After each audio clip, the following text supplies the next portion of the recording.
Hello, my name is Raymond Cook, and today I'll be discussing algor mortis and changes in the pH within the body. Why is algor mortis important? Algor mortis is important because as I know, as embalmers and future funeral directors, we have to actually have the time of death, the doctor that's going to certify the death certificate, and we need to know the location that a death actually occurred. So from the beginning, let's just say we're watching a crime television show and a murder has occurred. So the investigators or whoever is doing the forensics, they have to come up with the time of death.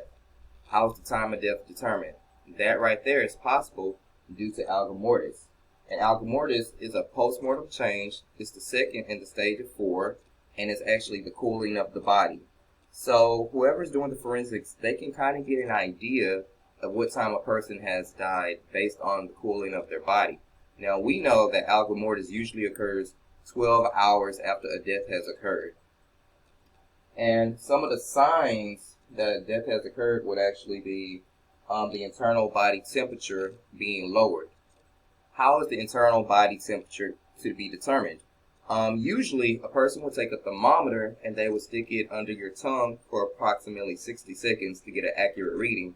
Or, for infants and older people, sometimes that same thermometer can be stuck in the rectum. Now, the rectum is usually the most ideal place to get your internal body temperature, but that's not something we would like to do as embalmers or someone that's in forensics or any type of pathologist.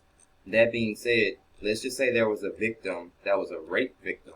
Now, you wouldn't want to take a thermometer and stick it up one of those orifices below, because that right there, it could actually damage the evidence. So we don't want to do anything that would actually disturb evidence, because in case there was something else like sexual trauma, you wouldn't want to use that. So what we use, whoever's a forensic pathologist or whoever's doing the investigation, they would take some type of temperature probe. They would stick it ideally in your liver. They can put it over your liver, and that will give a great internal temperature also. You can also use a hypodermic needle and stick it up the brain. So the brain and the liver are two ways we can actually measure the temperature for someone that's actually deceased and going through algor mortis to see what their body temperature is. And there's actually a formula to calculate your body's temperature after you're deceased. That's 98.4 minus your internal body temperature. So ideally, the human body temperature is 98.6 degrees. So we would take 98.4 minus 98.6 divided by 1.5. And that right there would actually give your body's temperature. And we can then determine how long the person has been dead. So ideally, 12 hours after death, algor mortis occurs.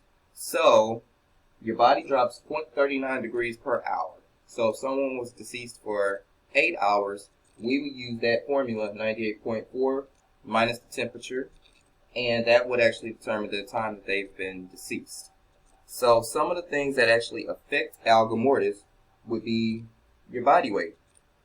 The larger your body weight, the slower your body cools down. Now it's completely the opposite. So the smaller your body weight, the faster your body cools down after death has occurred. Things that also affect it would be any type of edema or swelling.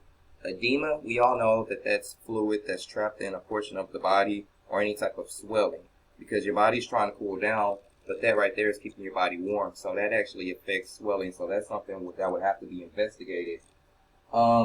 Your clothing and posture.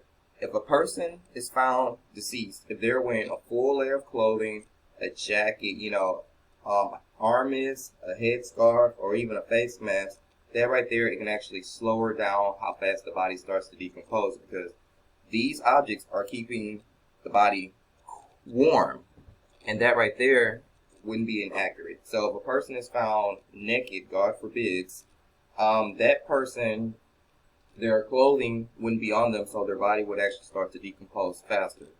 So your clothing and also the posture how someone is found.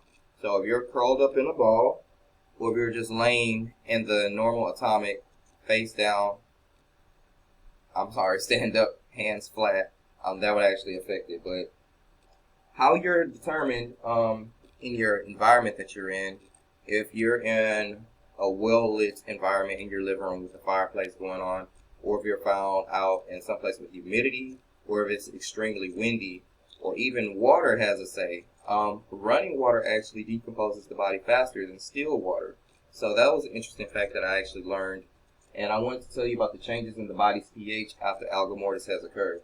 So of course your body's pH is going to change after you're no longer breathing. Your heart isn't using the circulatory system. There's no oxygen coming in and out the body, and the blood is not circulating.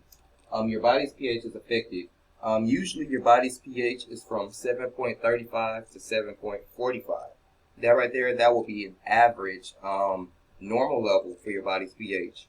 Your body's pH is actually affected with metabolic or any type of respiratory disturbances. So of course you're not breathing, there's no circulation, your body's pH is going to change. I did want to let you know that the lower the number, so off a scale from 1 to 10, you want to be at about a 7.35 to 7.45. Your body temp and everything has something to do with the body's pH. So the lower the number, the more acidic your body is. And the higher the number, closer to 10, your body is more alkaline. Now, if you had an option of being more acidic or more alkaline, I would recommend you be more alkaline if you had the option to choose. Because a body that's more alkaline, it fights off things such as bacteria, viruses, and cancers. So it will be so much better if your body had more alkaline in it, opposed to being more acidic. So that actually has a lot to do when the body starts to decompose and starts breaking down. And the one thing I want to say is, it is important for embalmers to understand these postmortem changes because as embalmers, it's our duty to sanitize, preserve, and restore the deceased to more lifelike appearance. And understanding which stage a body is in during a postmortem change, that has everything to do with it. And the time that a body is embalmed will also determine the maximum preservation for the time of death. So the time of death has to do with the index fluid that we use in embalming. So a body that has been through so much trauma and may have been decomposing for a long time, or just the manner of death, we will use a higher index fluid. So a normal case body will use less embalming fluid index, something lower, like maybe like a 20 or 22. A higher index, maybe like a 32 or 36, will be for someone that's been more traumatized or decomposing due to the manner of death.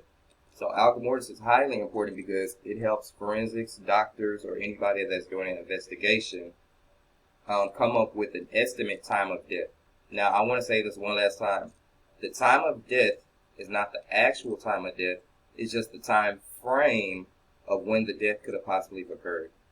And my name is Raymond Cook, and I want to thank you all for being with me. And hopefully you know more about algor mortis and the changes in the pH. Thank you so much.